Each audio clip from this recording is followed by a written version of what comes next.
Welcome to some new r/malicious compliance stories, where people comply to the letter, but not the spirit of a request. I hope you had a great day. The first story is called "It Costs Too Much." I sell baked goods to a local coffee shop. I have been doing it for over a year. They recently got a new owner and they are trying to make some changes. The new owner has made some questionable choices already, but it's really none of my business. I just show up a few times a week and drop off various items for them to sell. At the end of the week I drop off an invoice and they pay me. All is well. For a while I was bringing a cake each week. Each cake is pre-sliced, so the staff has no work to do. A couple of relevant details. 1. The cakes always sell out. 2. The cakes have the highest margin for her. I sell her a cake that is 12 servings for $40. She sells it for $5.25 a slice, so she makes about $1.90 per serving. Most of the other items she is only making $0.85 to $1 per serving. Recently the new owner tells me to stop bringing cakes. She says they are too expensive. So instead I've been bringing cupcakes. They sell for $4 a piece and I bring 12 of them. I charge her $3.15 each. Now she only makes 85 cents a serving. No cakes though, so she is happy.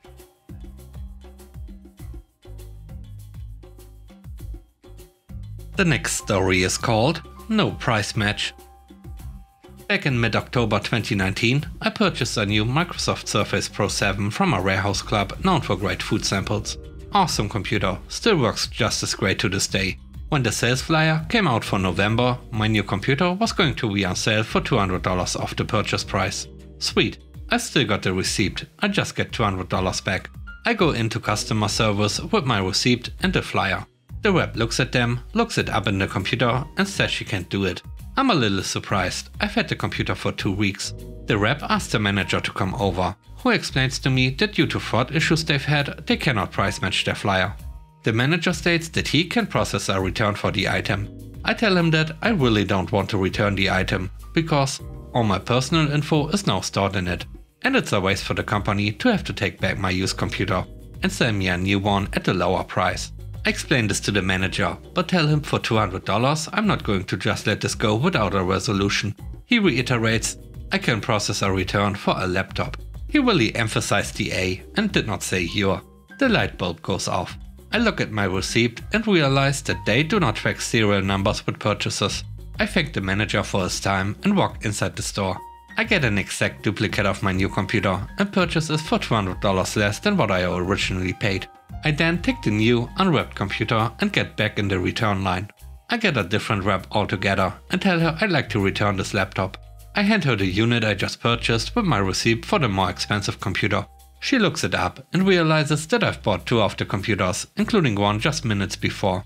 She calls over the manager, who looks at me, nods, smiles and processes the return for the higher priced computer. I got a refund for the more expensive price. Didn't have to turn in my computer with personal information, and because I never opened the new one, the company didn't get screwed out of a new computer and was able to put it right back into their new stick. The third story is called "Shift is Over." Many years ago, I worked for a cafeteria and catering company. The catering was much the more lucrative of the two. Between mealtimes we would work on catering projects. This would often run us past the end of our shift, resulting in overtime.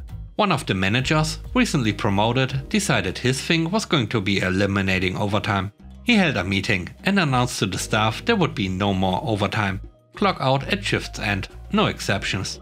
After that, he got me aside and told me, as a supervisor, I was expected to set an example. Okay, sure. A couple of days later, I was working on a cheese display. When my shift's end came around, I put everything down, walked to the clock and swiped my card. I hear, "Hey, where are you going? That's not finished." "No, but my shift is. I am setting an example." "Well, go finish it." "I can't, I'm off work now," and left. The next day, it was announced that all projects underway at the time would be allowed to be finished regardless of time, as long as it wasn't abused. In other words, no foot dragging. Turns out all the hourly employees also left, and he had to finish several projects by himself. Since he was on salary, there was no overtime for him. I understand he stayed quite late. The next story is called "Customers First."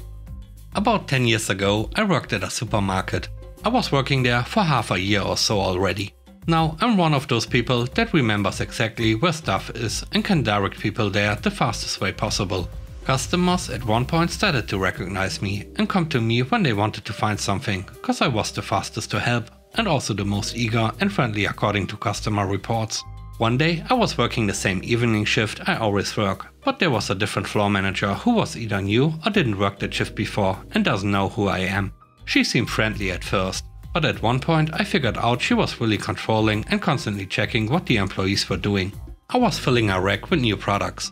When you are done, you are supposed to straighten them and put everything in first in first out order. While I got done with the filling, I wasn't done with FIFOing yet when a customer came to me and asked where a certain product was. I helped them get it and was maybe gone for less than a minute. Got back to where I was working and got an angry manager in my face that I should finish the rack before I go on to do different stuff. I tried to explain I was helping a customer, but she wouldn't hear anything of it and I got written up. The next night she was there again as the manager, and seeing as it was a slow night, there were only 2 fillers there, me and a 16-year-old who started working there 3 days before. That night I got one of the largest aisles to fill, so I was quite busy with filling, straightening and sorting stuff out. Multiple customers came to me to ask for help. I just replied that I'm not allowed to do that by the manager and that they should ask someone else. 2 of the customers went to the 16-year-old who didn't know where stuff was, and it took him 5 minutes trying to figure it out before he asked the manager for help. All the others went to the service desk to ask for help, but most of them complained to the manager or the service desk that they thought it was ridiculous that I couldn't help them. Apparently, the store manager got wind of it, because a week later the same manager was back, but she told me to help customers whenever I can, and she mostly stayed away from me. The next night the store manager was there too, and he told me that he explained to her that customers always come first before finishing whatever I'm working on. After that I never saw her on my shifts again, and apparently she left or was fired a month later, because I heard she didn't work there anymore. Also, a store-wide memo was sent out that a new rule would be added to the rulebook. Customers should always come first. The last story is called New Break Rules. This was many years ago, in the 1990s. I worked third shift at a beverage manufacturing facility as a maintenance tech. Now, third shift didn't always run production, but when it did, you best believe we had to be on top of any calls that came in. Very high pressure to keep the lines running. We were pretty laid back on third and got along well. So whenever possible, we techs took our breaks at the same time, so we could have some kind of camaraderie. Stayed on top of calls, kept up on PM work, and basically did what we had to keep the plant going. We often did our paperwork on break as well, just to save time and keep caught up. Well, apparently the day shift production boss came in early one day and didn't like seeing us all in the break room together. Now, mind you that the break room is literally just off of the production floor, up one flight of steps and has windows. We knew when a call came in, and one of us would be Johnny on the spot and catch the call. The next week, however, a nice policy came out that we now had assigned break times, neatly listed on a sheet of paper. Of course, no one was scheduled at the same time. We were pretty honked off about it and protested that calls were handled in a timely fashion, and that third is bad enough without having someone to chat with.